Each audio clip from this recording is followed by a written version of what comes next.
Shavua Tov. Last week we videoed. I'm not sure if it got me in trouble or it saved me. Yeah. That was my lawyer. Yeah.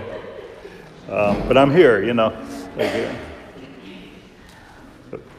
Let me just, before we begin, let me tell you what I did say and what I didn't say. What I did say is that the overall store, the overall butcher shop, what I said was the overall butcher shop in Best has a Rabbanut Hashgacha. It could be he sells Satmar meat there. I don't know what that's a different story. But the overall, the underlying Hashgacha is Rabbanut Hashgacha. So that's what you're relying on. There's never been a case in the last 500 years that I know of, and I'm specifically saying 500 years because it's true, 500 years that we've relied on any type of store-paid employee to tell you that something is kosher. We don't rely on it. There's no such thing. You know, I want to tell you something that the whole idea of, and this really is a segue to what I want to speak about, the whole idea of Kashrus supervision. You could come closer, Doctor. Nothing's going to happen. You could even sit right here next to me and I'll be more comfortable. The whole idea of kosher supervision is a big chiddush in history. It's not something that existed in the time of the Gemara, in the time of Rashi, in the time of the Rambam. Kosher supervision was something that had to be done as things started, mostly started with the Industrial Revolution. And it wasn't a simple, obvious idea, because the obvious idea was you make stuff in your house and it's kosher and that's what you eat, and you made it out of real food, you know, not out of chemicals and not out of any type of things that I mean, how many people in their kitchen keep some citric acid or something like that? You don't keep, those are things that they use in factories. Probably shouldn't eat them anyway, but that's up to you. but those are things that come from the Industrial Revolution. So the Rabbanim at that time scratched their head and said, you know, what do we do about kosher? Everybody, these things to have a can of beans, you know, baked beans, those were the first canned things, you know, a bottle of ketchup, a can of beans, that was like a big thing, maybe some Gerber's baby food, that was a big deal. So they came up with this idea, based obviously in Halacha and Shas and Shulchan Aruch, of hashgacha, of a mashgiach. That's a chiddush. A mashgiach is a chiddush that I can rely on somebody, but they put all kinds of rules about it. Number one, he has to be knowledgeable. Number two, how often he has to be there depending on what the product is. For meat products, all the time. Basar shenisalim min ha'ayin is asur. That's a klal.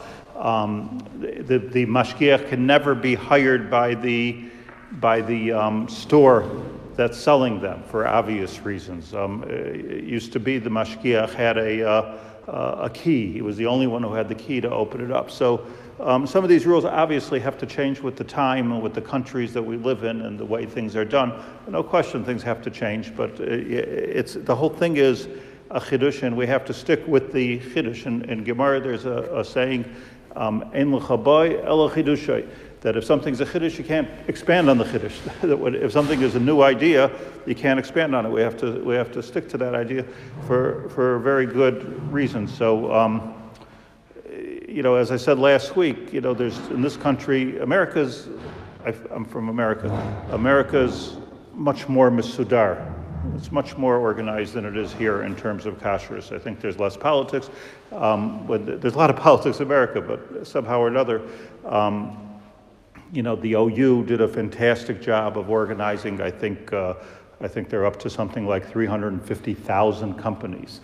You know, if you can imagine, and not 1,000, 2,000, 350,000. I used to work at the OU, not in the Kashrus, it was upstairs, but I used to talk to those guys. I mean, they have I think something like 4,000 at the time employees that are out there. None of them get paid, or if they would get caught taking a yogurt from the company, they were fired. There was no such thing as any type of kickback, not yogurts, not cigars, not hot dogs, nothing. Like, you know, it was they were the integrity was fantastic, and it was very, very organized. You need to understand, the OU, people knocked the OU because they didn't understand what it was. I saw the OU, there's 1,000 computers, and whenever any company under the OU orders a product, just refills, like new oil, new baking soda, whatever it is, it clicks into the OU computer, and it will ring. An alarm will go off if it's the wrong product, if it's not one of the recommended products. Here it's not as organized. I don't think it's as organized. And unfortunately, the better the hashgacha, the less organized it is. It's hard to understand that, but that's the way it is. In other words, the Rabbanut is very organized. But the Rabbanut tells me that here at Beit Shemesh, I'm quoting them correctly, we don't have mashgichim that work on Friday. There's no mashgichim work on Friday, period. So that means that if you have a takeout shop under the Rabbanut, which is open on Friday, there is no hashgacha on that takeout shop. That's what it means. It's as simple as that. No, but Datz has mashgichim that work on Friday. Reuben has mashgichim that work on Friday. The Rabbanut does not. It's a policy that they're closed on Friday because whatever their policy is, it's a government agency. They're closed on Friday. So it's if they have to have a mashgiach at every place, they would have to pay double and triple overtime. It's like being open on election day. You're not allowed. Usher. So so there's a lot of things you really have to understand with the hashgacha that goes on here. And I think that people that call with all kinds of very machmir shailas, which I appreciate. I appreciate the Yer Shamayim, but then somehow or another, other things were just completely, it's okay. So, and I want to just say one more thing, and then I'm going to get to what I want to say. I always have a few words before I speak, and then that's the end of the time. That's the way it works. But this is a big, very, I always am, and I'm being very honest now, as I always am. There's a style here, which I was makabel from my Rebbe, who I believe is the MS, and that is to try to think and try to work out, and not automatically say things are usher, not automatically say things that are mutter in any area of Jewish life. It has its wonderful points, but the thing of it is that, and that's what I'm presenting to you. So investigate. It's hard. Investigate. Think about it. Look it up. It's an intelligent thing. Instead of taking the much safer route of, well, it's just usher. I'll give you like a. This gets me right into what I'm saying. I'll give you an example of this. But I'm saying that if you are listening to me, listen carefully. If you're not, if you just want to go with the badatz, the Eidach HaRedis, so do that. I mean, that's a fine thing.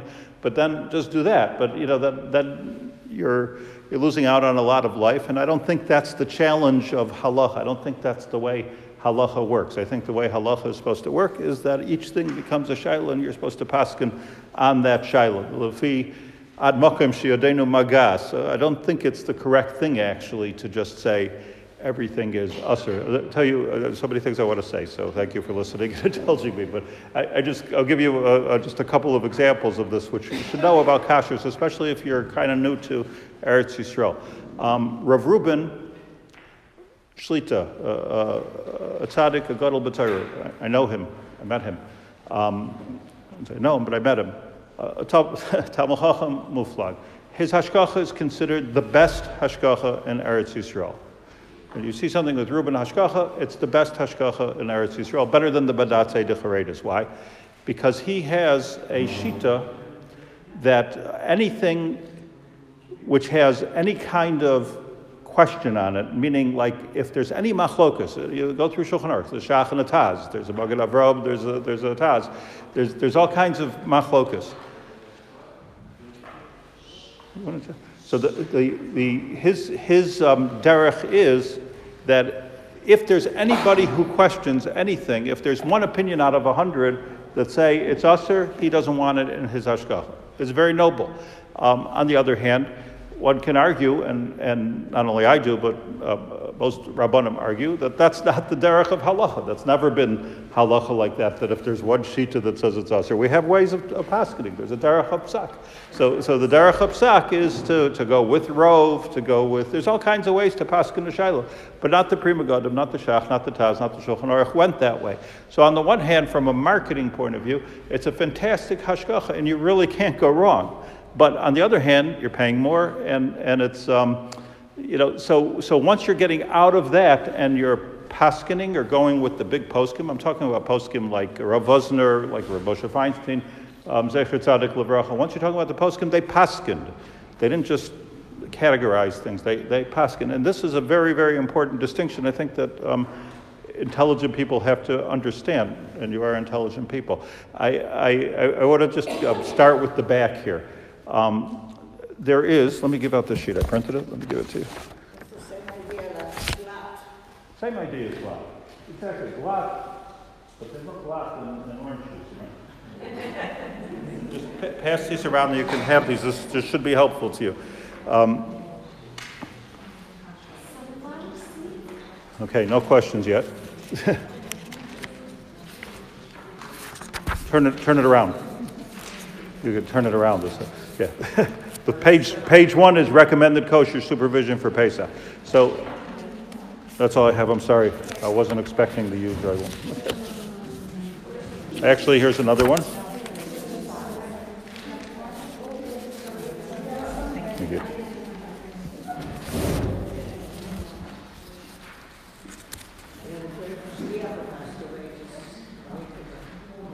Oh, yeah.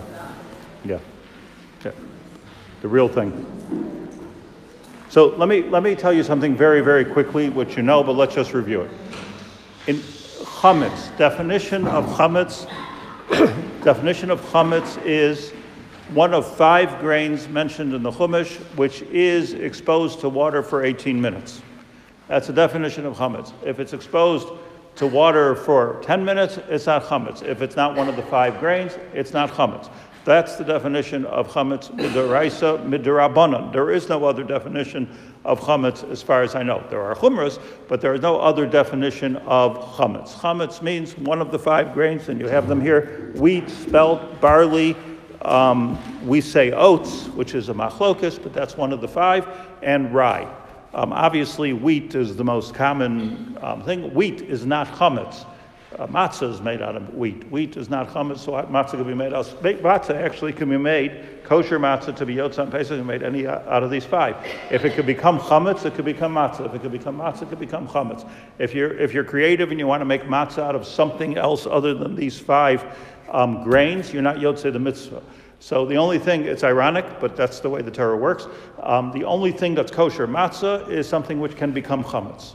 It would be so beautiful if you can make matzah out of something which can't become chametz. Then you can be, you can be so relaxed with your matzah. There would be no such thing as gabruk, so there would be no such thing as a bashkiach. Just make it out of something else. But they can't be. It has to be. Chametz and matzah are closely related. They're the 2 sides of one coin. One is 5 grains that was exposed to water for 18 minutes, and matzah, which they work like a bunch of Michiganers, if you've ever been in a matzah factory, to make sure that 18 minutes doesn't go by with, and before they clean everything up and make sure that there's none of these 5 grains exposed to water. Yeah, you with me? So that's what chametz is. The Ramah, meaning the leader of Ashkenazic Jewry, came along and said there's a lot of confusion in his countries, which was basically Krakow, Poland, Romania, Hungary, Czechoslovakia, Galicia, what's now called the Ukraine. Those countries where probably the majority of us come from. So the Ramah quoted others that said, you know what, it's too confusing for people to just limit it to the 5. Let's extend the Isser to what's called kitnius. Kitnius means katanchik, kitnius, katan. Small things that when you grind it up, it looks like wheat, or it looks like one of these 5 grains. And if we say that's okay and this is not okay, so basically, to make it very simple, the Ramah said, anything you can make flour out of, don't eat. That's what he said. If you can make flour, Potato starch. well, we're going to get there. Good. You're always ahead of me. But anything, that's what the Ramah said at his time. There were no potatoes.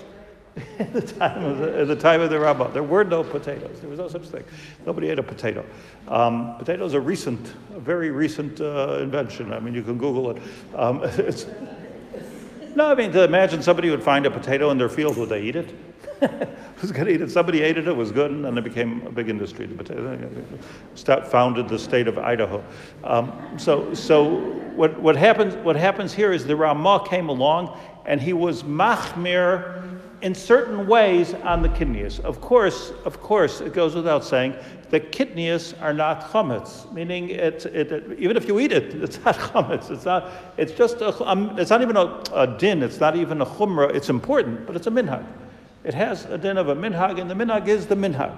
So what that list was is a subject of controversy. What was the list of kidneys that the Ramah, who argued with the Shulchan Aruch and told us what the Ashkenazic Jewry should do? It was a controversy, but one thing is for sure. Rav Moshe Feinstein points this out. One thing is for sure: if it didn't exist, it wasn't on that list. So if it didn't exist, what's a classic example of something that did not exist? Quinoa didn't exist. Canola oil did not exist. Canola oil, Canadian oil. It was invented. It was industrialized before the war because they needed an oil that had less acid that would work better. So they combined a whole bunch of vegetables, made a new kind of a bria, and hence they made canola oil. Nothing to do with chametz, obviously. Nothing to do with kidneys. So Rav Moshe Feinstein taught us. I've actually heard it from him at a shir, but it's written all over. You don't have to rely on me for this. That anything that didn't exist cannot be kidneys. Obviously, it cannot be chametz. And this puts us, you see, a number of years ago when I was a yeshiva bacher, so the Badatz Eidei Charedes came along and they said that they think that potato starch or potato flour, which are two different things, should also be kidneys because, in fact, it works like flour. It's probably the closest thing to flour. And at that time, Rav Moshe Feinstein himself said, which was our posek, Rav Moshe Feinstein himself said, Mapi Tov, like you can't go ahead. And the potatoes were not around at the time of the Rabbah, and it doesn't make a difference. Who knows what's going to come out? We can't make up these isurim as we go along. Rav Moshe says peanuts go into that same category, that it was not a quinoa for sure. I don't know where that was popular. Where? China or something? Where did that come from? South Africa? Oh, South America, yeah. Good. South Africa doesn't sound right. Okay, so South America, Beseder. Okay, so this wasn't part of our of Polish culture, or Lithuanian culture, or Hasidic culture, quinoa, who ate quinoa in Varsha. So therefore, it's not part of the whole zera of kidneys. Point one about kidneys. Point two about kidneys that we have to know. Again, there are, if you'll look for many of these badatzim, which I have listed for you, and everything that they say is good. You can eat it. It's not an exclusive list, but it's a good list. Eidei Charedes, Rav Landau, etc. Rav Landau still has hashgacha. Chassam Sofer is good. Harav Machpud is good. These are things that either I've checked out or people that Chassam Sofer is not on the list. That's what you're asking. So Chassam Sofer is good.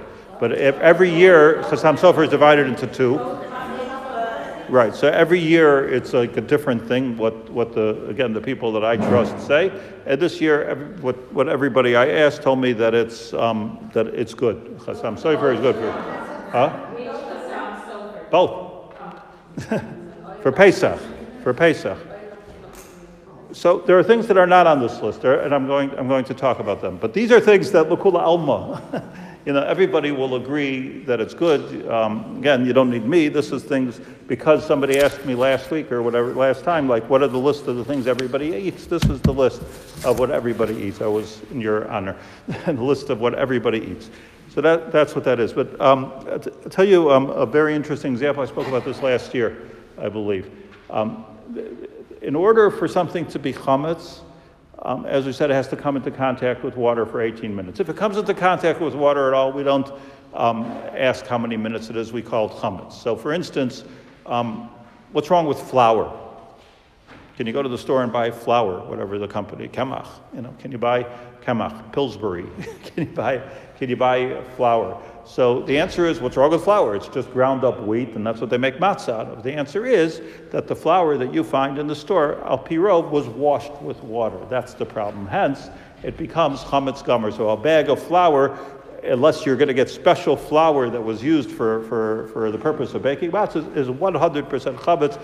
Possibly, if you eat 30 grams of it, chas v'shalom chayiv kares. It's a very, very good possibility. That's flour. We can't question, well, did they wash it for 18 minutes or for 12 minutes or for 10 minutes? So what we say is that it's true, it's not chametz until it's 18 minutes, but because of the chomer of kares, right, we need to shudder and shake when we talk about kares. So if it came into contact with water, especially in an unsupervised way, so we don't use it on Pesach. Comes the Rav Shulchan Aruch, Balatanya. Everybody relies on this Rav Shulchan Aruch.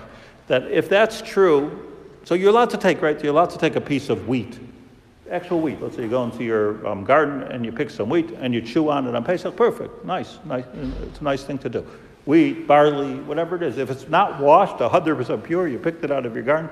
It's not in essence chametz. It has to come into contact with water to be chametz. Kitnius, which is, if you turn the page, you have a whole list of what most people say are kitnius: beans, buckwheat, caraway. Basically, it's a list of things that existed, except for corn, things that existed in the time of the Ramah. And corn, so the Gedolim came together and said that corn and corn syrup is usher. I don't know why it bothered them exactly, but most kinds of beans. Just like chametz has to come into contact with water, the 5 grains, kal v'chomer, you can't say something is usher of kitnius unless it comes in contact with water, yes? Do you understand that? Yeah? In other words, so if you have peas and it never comes in contact with water, so you have no way to eat it. But in fact, it's not chametz unless it comes in contact with water. So,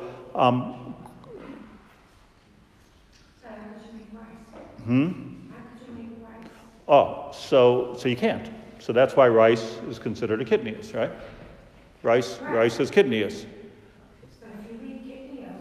Then you can't eat rice. So, if you eat kitnius, you can eat rice, because they're not worried about this whole list. Yeah, so you cook them. It's kitnius. All beans are kitnius. According to the most green beans are, yeah. Raw? Yeah. So the thing of it is,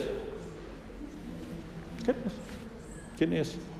The thing of it is that today there's a lot of ways to cook things which require no water. Yeah, like so there's in Israel with the Mehadrin hashgacha, you have rice cakes which are kosher l'Ashkenazim.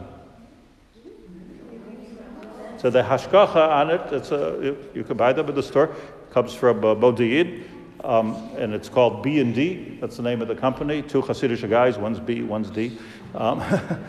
There's a Bernstein and Davidowitz, I think it is, or something like that. So Bernstein and Davidowitz developed a system of watching. They have hashgacha to watch the rice from the time it's on the pod, to make sure that, in other words, when it's attached to the ground, it can come in contact with water. Obviously, that's rain. But once you cut it, the rice doesn't come into contact all the way through the process, and then they air cook it, the rice cakes, and stick it together with its own gluten, and you have a rice cake which is regular. Looks like I've seen them. I've tasted one.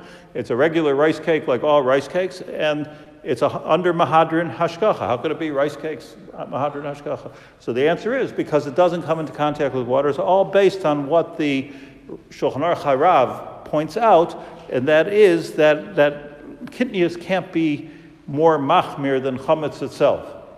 Yeah, kitnius can't be more. Now, that being said, same thing could be true, for instance, with popcorn, because corn is kidneous, and traditionally we don't eat corn. Even corn on the cob, you got to cook it, right? You're going to eat it raw.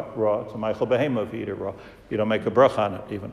So you cook it. You cook it, it becomes kidneous. Now, but today they have corn under Mehadrin hashgacha that never touched water, and let's say you put it into a popcorn maker, no water involved. So there's no water involved. Now, B and D didn't think of this, but I'm telling you this is a great business opportunity. You can make kosher Pesach popcorn for Ashkenazim, and it's 100%, but it's 100%. Anybody who, now there's also, I don't know too much about them because I never actually saw one with my eyes, but people have air fryers.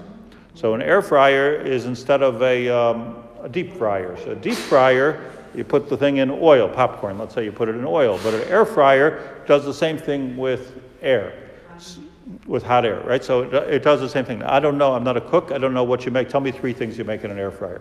So if you took any of the cooked in oil, you would be in contact with water. If what? If you took any of the cooked in oil, you wouldn't be in contact with water. That's correct. So I'm getting there. You're right. I'm so happy that you're with me here. So, but who has a air fryer? Anybody? So what are you making there? What? Yams, potatoes, French fries.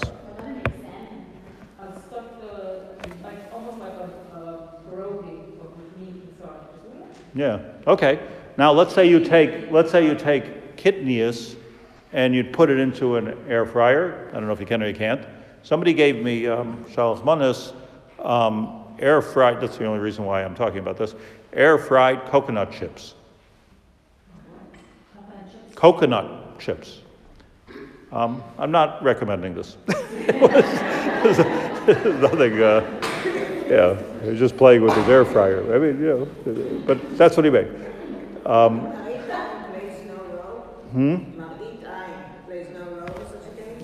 a minhag? There's no marasayin of a minhag. Start eating rice cakes on Pesach, people will look at you like you're eating. There's no marasayin on a minhag. Marasayin's only on a deraisa.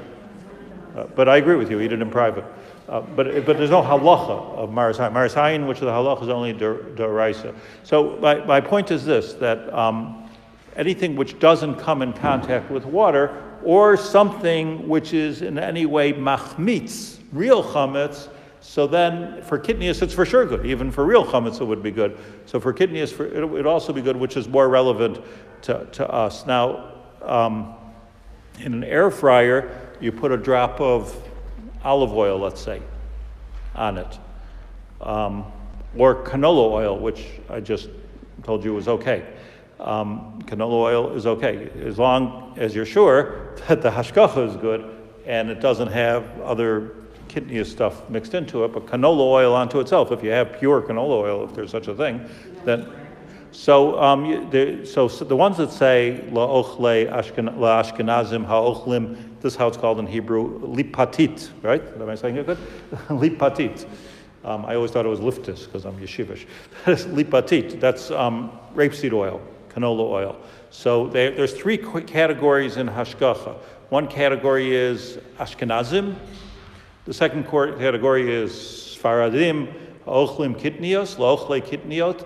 And the third category, which is a mystery to everyone, is la'ochle la'ashkenazim ha'ochlim lipatit. It's a new, it's not French, it's Hebrew. Canola oil, huh? Liftis. Lamed Yud, Pei, Tov, Yud, Tov. What? It's rapeseed oil. Canola oil. They use it in chocolate? They use it in chocolate. They use it in chocolate. Rapeseed, not grapeseed. Rapeseed oil. Rapeseed oil is a different thing. Starts with an R. No, not grapeseed. Rapeseed. R-A-P-E. Not grapeseed is a different story. Don't get mixed up. Grapeseed is different. No, I'll just tell you something. So you have to put a little bit of oil, let's say, on your corn. I'm just making up a scenario to illustrate the halacha. You have to put a little bit of oil on your corn, if you have kernels of corn, in order to put it into an air fryer and make popcorn out of it or whatever you're going to make in there. So you have to have the oil. So now the oil has to be kosher LePesach. So one thing we know is mei peiros eino machmitzin. It's a Mishnah that any liquid that comes from a fruit, apple juice, orange juice, any liquid that comes from a fruit cannot make chametz. It's a Mishnah. Cannot make chametz. Therefore, olive oil cannot make chametz. Yes, that's what you're referring to. It cannot make chametz. Olive oil. Right. So I said this to a Rav who came to visit me on Thursday night. So I was telling him about these rice cakes, which I'm so excited about. Not that I ever eat rice cakes. I might never eat rice. No, I don't eat ice cakes. I'm just excited by the idea that there's such a thing as kosher LePesach rice cakes. Like putting stuff on the rice cakes that movie. No. Once it's cooked, it's cooked. Once it's done, it's done. No, there's no gebrocks by kidneys. According to everybody, no gebrocks by kidneys. That would be mugzam. So even la'ochle, that should be another category. La'ochle, it is la'ochle shruya, But let me just get this thought out over here. I was saying to a Rav of a city actually came to visit me about something on Thursday night. I was telling him about these rice cakes. He was excited about the rice cakes, and then I was pushing it to the popcorn. So he says to me, "Tioreti atanachon." So, theoretically, I'm right. So I said, "Why theoretically? I'm right. Period." Like, why are you turning me into a theorist? So he said, because you have to put a little bit of oil on it. So I said, but oil is mei peiros, and mei peiros ain't no machmitzin. So he says, nah, they put water in the oil. That's what he told me. They put water in the oil. Well, they have machines.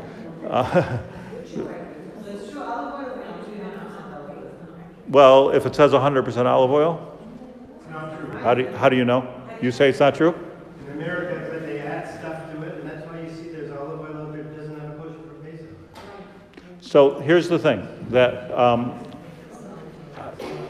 I'm telling you this, that olive oil, which is kosher LePesach, and it says on it 100% virgin olive oil, is probably, there's no water in it. And even if there's water, it's probably batal b'shishim. Why would they put water? But there is in Israel, which you know better than I, there's a symbol, a picture of an olive, which goes on a bottle of olive oil, and that tells you that it's 100% no additives, olive oil inspected by the government, for whatever that's worth, but it's inspected by the government, meaning they can close them down. It's considered a health factor. People want, for whatever reason, they want to make sure there's nothing else in there. If, for instance, people are allergic to peanut oil, let's say, so if they put something else in there, but even water, it's 100%. So if you're worried about it, which is good Pesach to be worried, and if it says the OUP on it, there's no water in it, I can tell you. But if it's an Israeli hechsher, you can look for that olive sign, which it has on, by the way, all the olive oil from Yad Mordechai, and all the olive oil from, what's the cheaper brand that people buy? I forget. Taman, exactly. That has that symbol on it. So there's no issue. So you can take, so this is the difference between, I'm just saying, this is the difference between what I was talking about at the beginning. All this I'm telling you just to illustrate my point. That you can take a derech here, which is, they put water in it. Or you can, as you said, do they? Do they really put water in it? And this is, of course, a big issue. Why make things usher when they're not usher? It's hard enough to do it. So it's hard enough to keep kosher without this. So you can take you can take kidneys if you are so inclined, and the theory is perhaps more important than the din. You can take kidneys. You can put 100% pure olive oil or 100% pure canola oil, which I'm not so sure about the canola oil that is 100% pure, so I don't know about that. And you can put it onto kidneys, and you could cook it that way, and it's kosher LePesach. You'll have a problem, like you say. Well, people are going to see me; they're going to shoot me with eating rice cakes on Pesach. Okay, so you. No, but listen. This is true. I mean, people eat kosher bacon. People eat, hamburgers with fake cheese on top of it. They sell it in restaurants. So, like we got over this problem. I'm not saying it's good or it's bad, but there's a lot of things that are, they eat veggie burgers, veggie burgers and put cheese on it. So like a lot of people eat stuff that's bar Italian.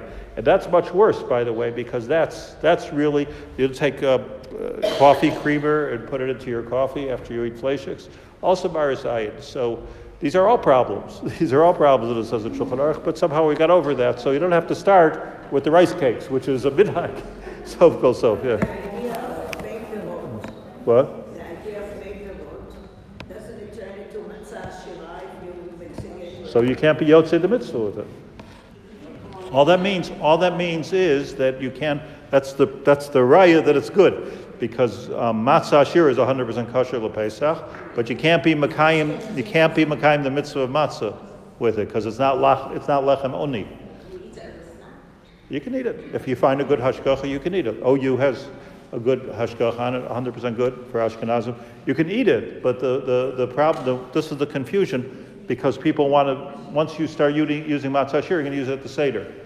You're not yotzei the mitzvah with matzah shira. It has to be, lechem oni is the opposite of usher. That's why it's called matzah shira. Because, it's mazonos. It's mei peris. It's the same as any mazonos bread. If you eat a lot of it and you're kovei suda, you wash like every other thing. Yeah.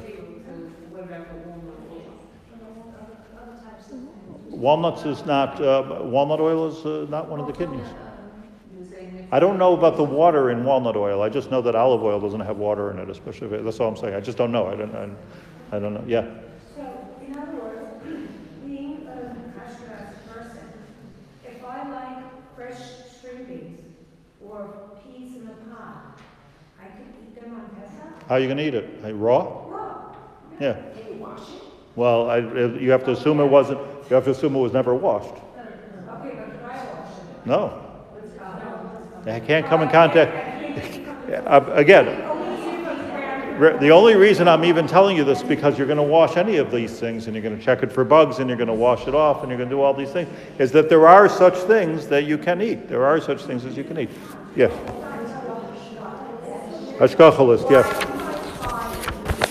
I can't hear. What?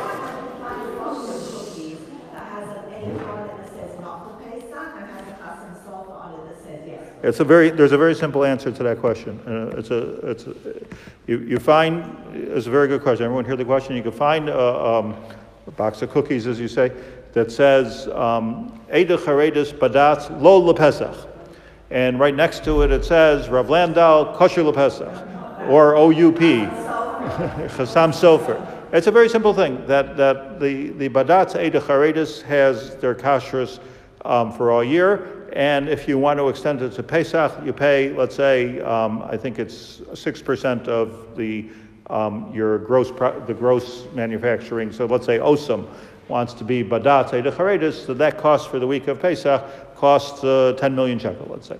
So the 10 million shekels, so they say, I'm going to go to Chasam Sofer and get it. So what you end up with is Badat Eidach Haredis, which say we only cover all year. And now you need somebody to cover for you, Taranut. You need somebody to cover for you, and that's how the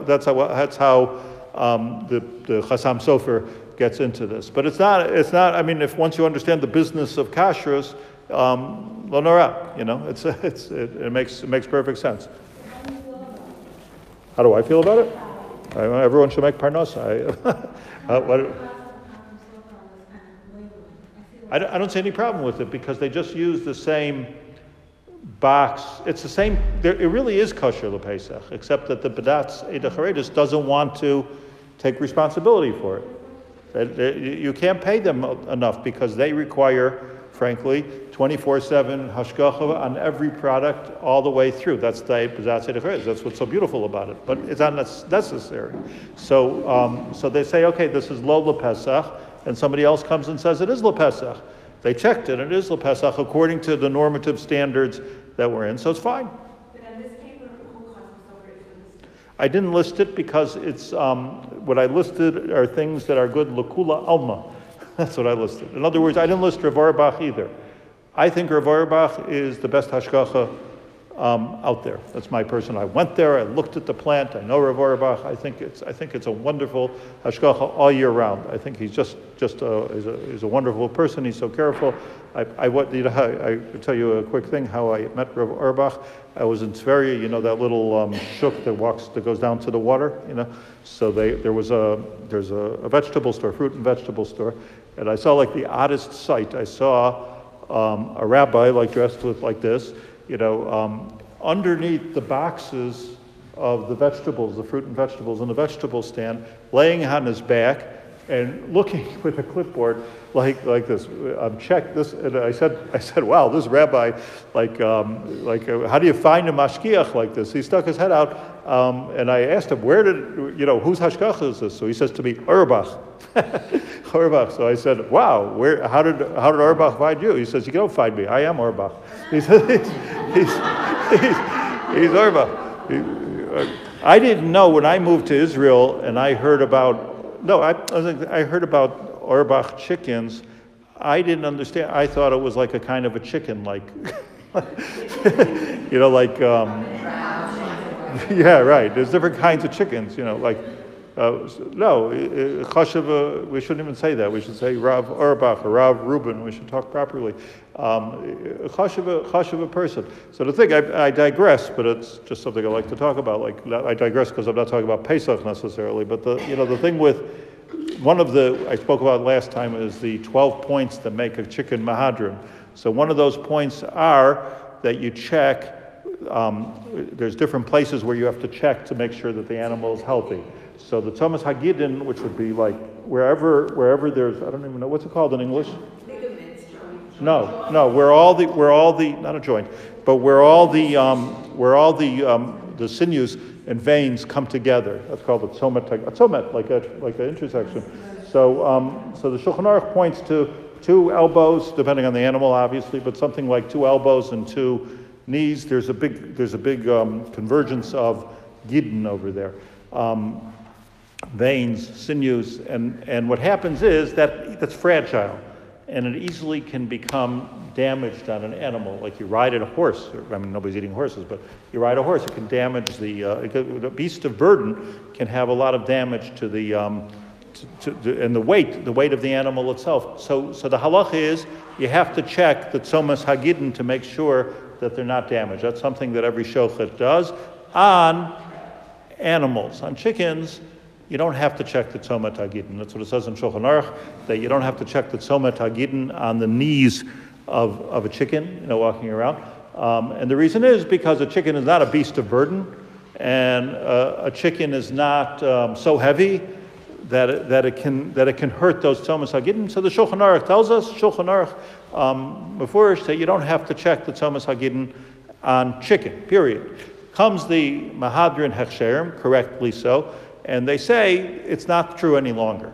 Argue with the Shulchan Aruch, and they say it's not true any longer because of all of the hormones that they give chickens. And then why do they do this? Because they want the chickens to be, they want to get more for their money.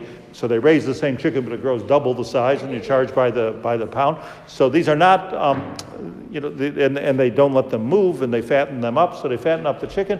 So now the chicken's legs are carrying an unnatural amount of weight. So since they're carrying an unnatural amount of weight, so therefore you have to check the tzomas hagidim, and this disqualified Rav Auerbach chickens because he doesn't believe in checking the tzomas hagidin. That's the check mark that he doesn't make. Why doesn't he check the tzomas hagidin?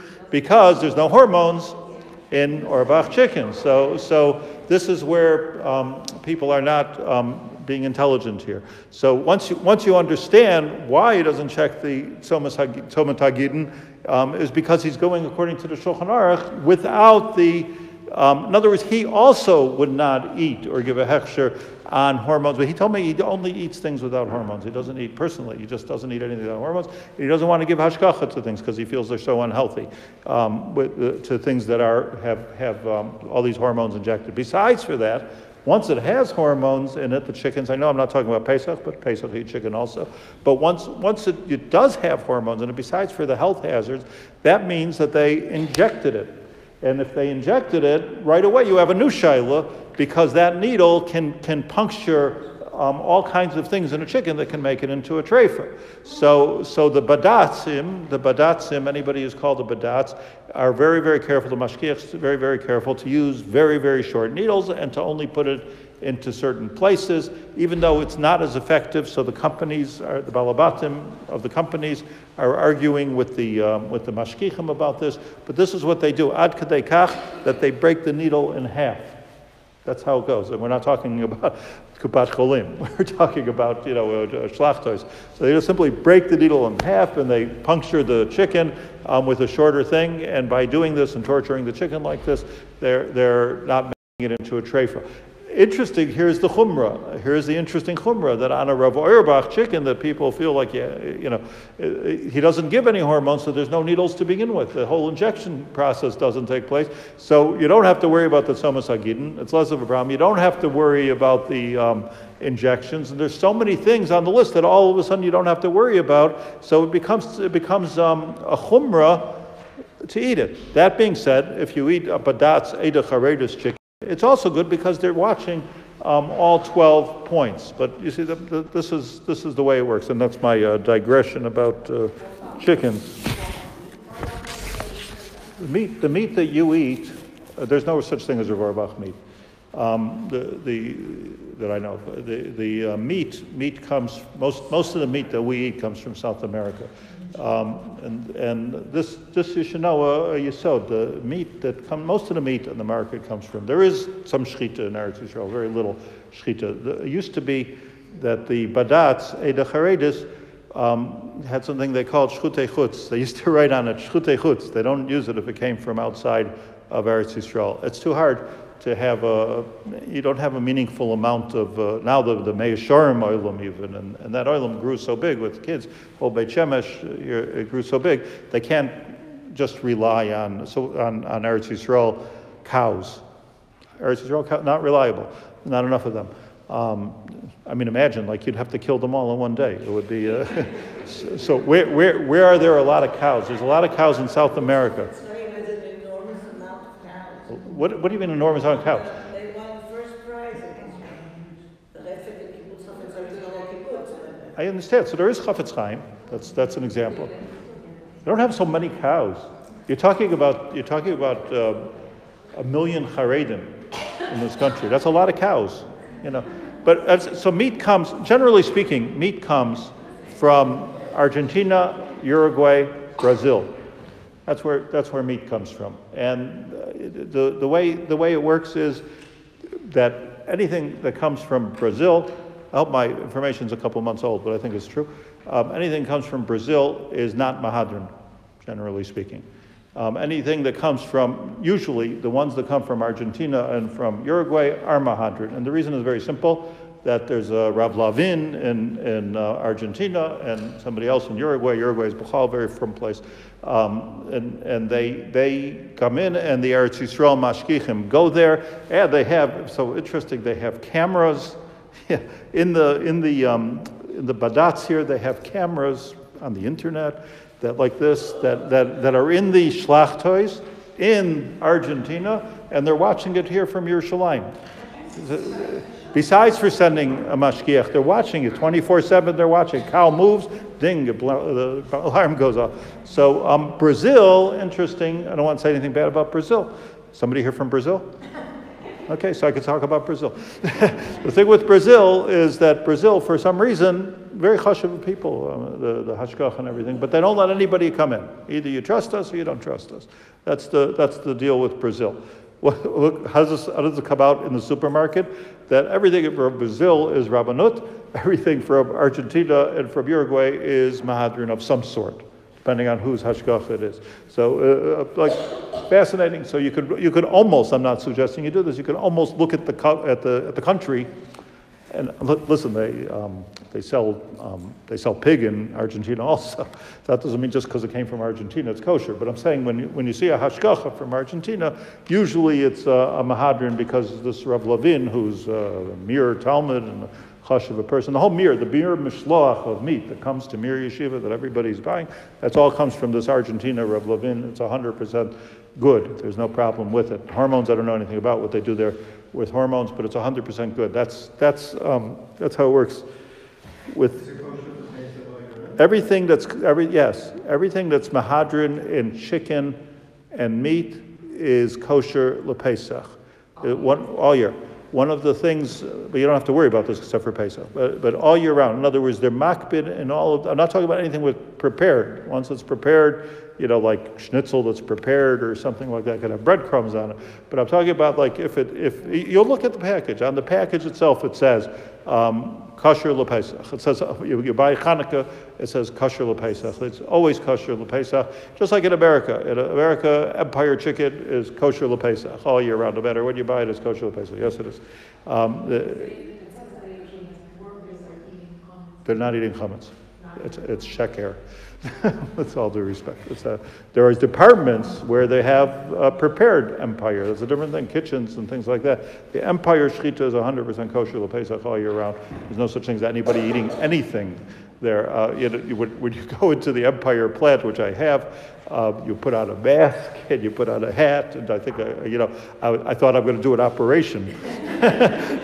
Is that like, what are you worrying? I couldn't even chop. Are you worrying about the cow catching a cold? I didn't even understand what they're worried. What about me catching a cold? I didn't understand what I'm doing. But it has to do with kosher, and nobody's eating any sandwiches in there. I'm telling you, there's no such thing. And there, these kind of places.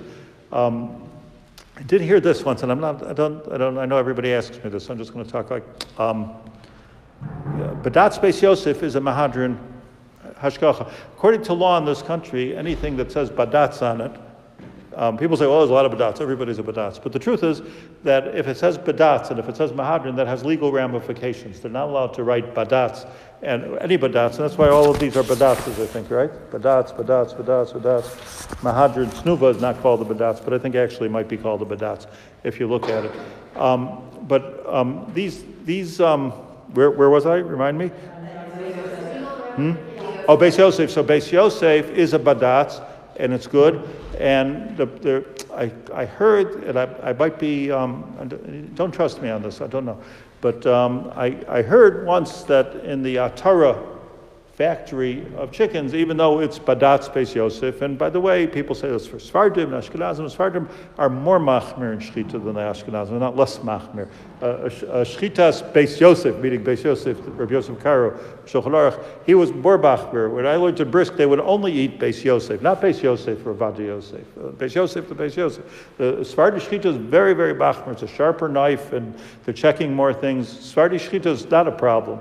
The problem with Torah is that it was one of the first companies here in Israel after Ophir Shalayim, and that's working so fast. I mean, it's working something like 60 chickens a minute, boom, boom, boom, boom, boom. And they set down certain standards of kashrus, Mehadrin kashrus, but they themselves said that it's a very, very difficult challenge to keep up with the Mehadrin standards on the mass production. Now, the truth is, you go into a supermarket and you see very chashuva looking Sfardim buying Torah chickens. I'm sure it's good, or they don't know. I don't know, but I'm sure it's good. I just tell you what I heard, and once I hear something, so I'm biased. This is the power of lashon hara.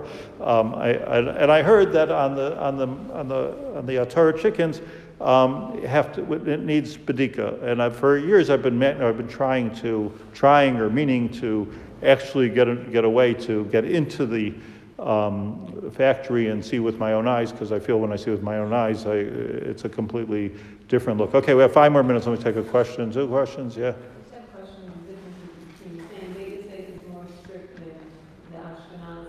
Beis Yosef, the Beis Yosef from 1400s. So yeah. The difference between Beit Yosef Shechita to today, one of the other Shechitas that the Ashkenazim, what is the difference? What is this? Where is the strictly different? You want to understand Hilchos Shechita according to the basic number of things. But according to in Hilchos Shechita, again, let me make it 100% clear. I'm not sure it's clear to everybody because they've confused everything.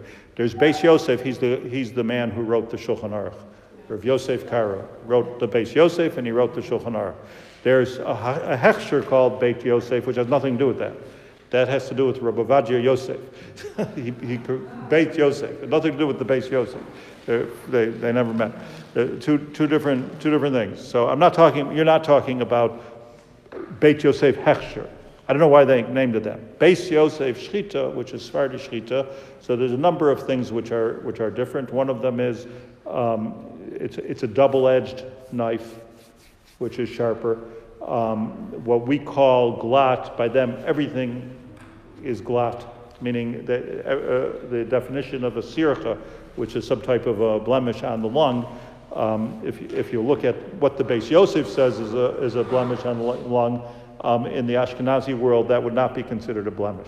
Now, I'm not saying a chumrah to only eat Sephardi shchita, but I'm just saying that people that say, well, that's for Sephardim, we don't know if it's good for Ashkenazim, that's shtuyot. That's complete shtuyot. You also have Chabad shchita. Chabad shchita is also another chumrah over our shchita. So it's good. Chumras are good, but it's not a normative kashrus. But the issue with on Pesach, let's refocus here. Do you notice I'm getting like a little bit like ADD? I'm not a little bit worried about it. I'm like all over the place. But I talk about a lot of things at once. The thing is like this. Let me just sum up so we walk out of here with clarity. When you see a hashgacha, it could be a wonderful hashgacha, Beit Yosef on Pesach. Sephardi hashgacha, Mehadrin.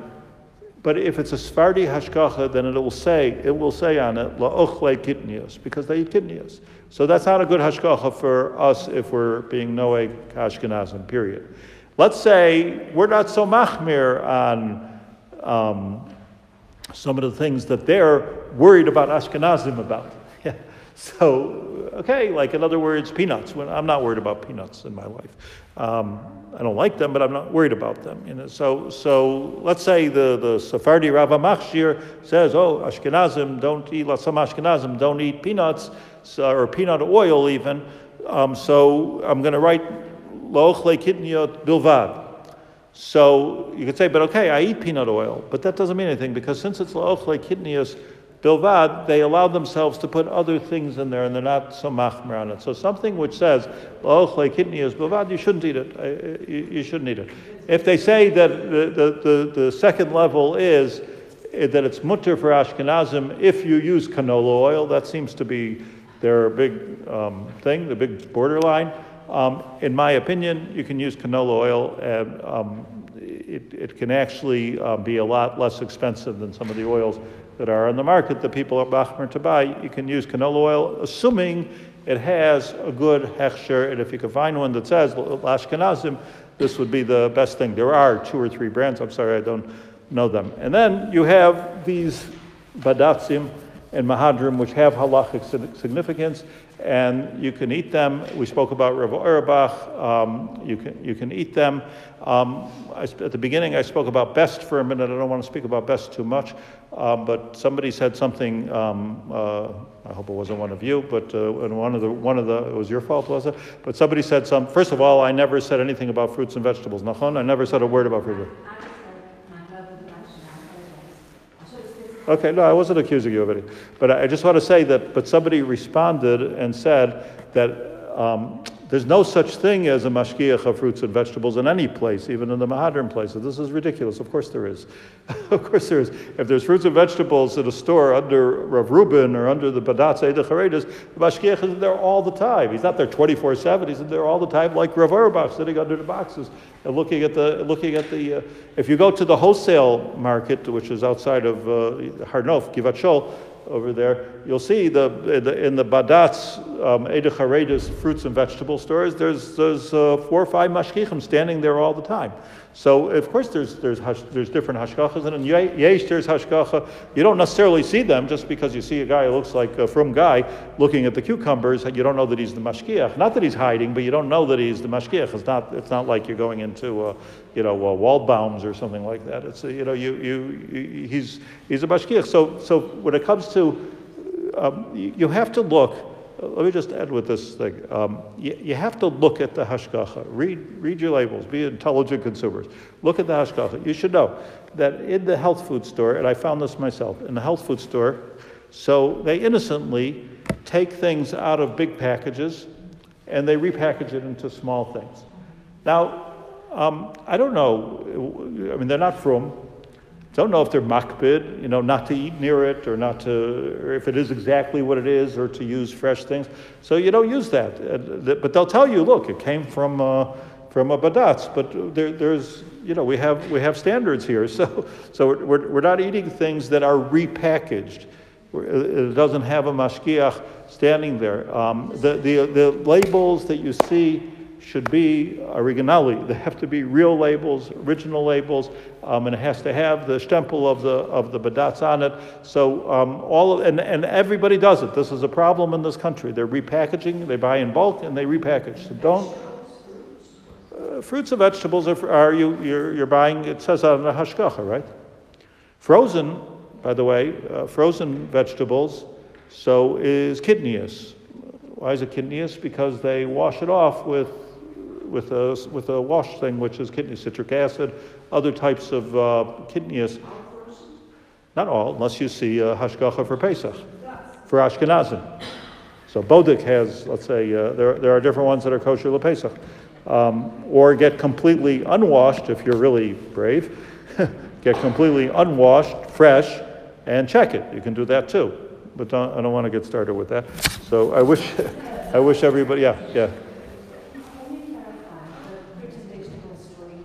You said that you're in the fresh produce area all the time. I didn't say all the time, no.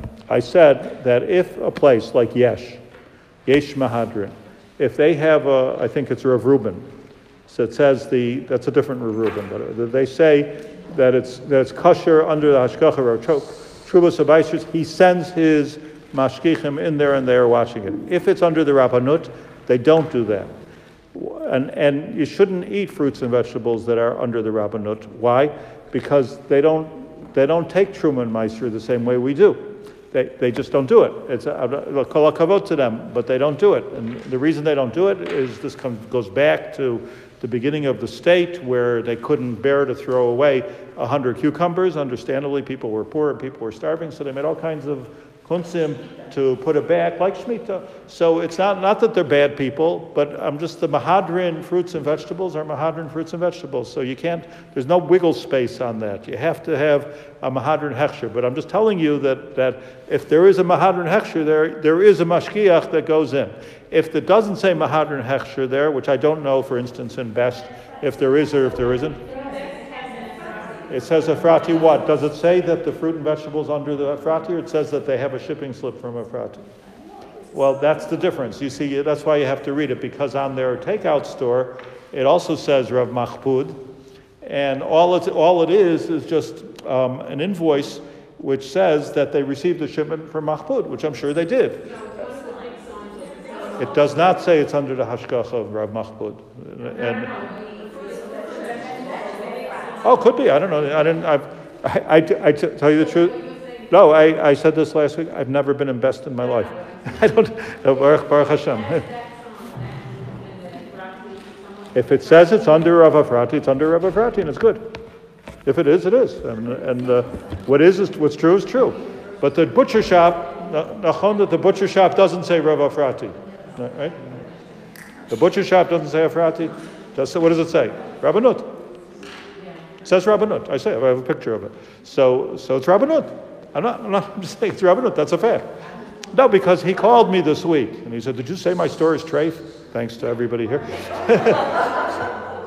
So I said your store is Rabbanut. So is it something more than Rabbanut? So he said to me, "What do you mean?" Okay, that's what I mean. It's Rabbanut. Look, I'm not, like if you find me in the back of a trunk or something, you'll understand.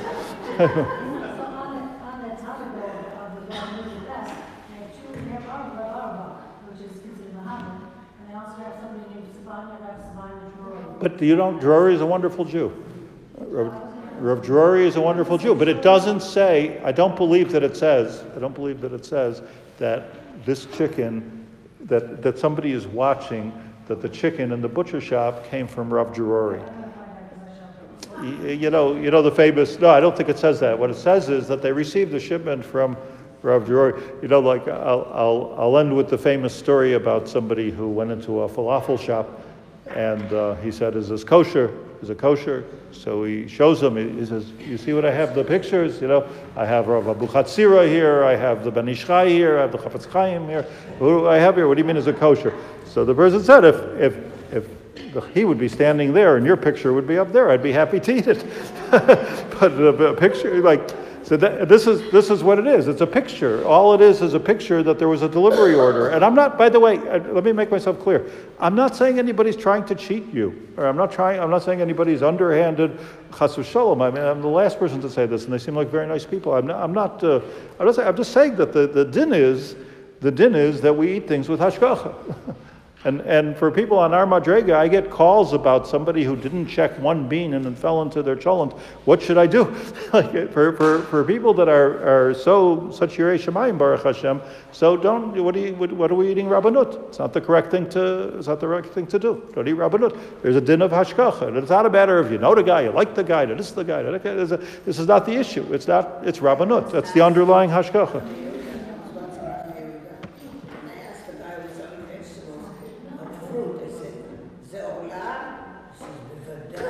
Cute. Very nice. Chag kosher v'sameach.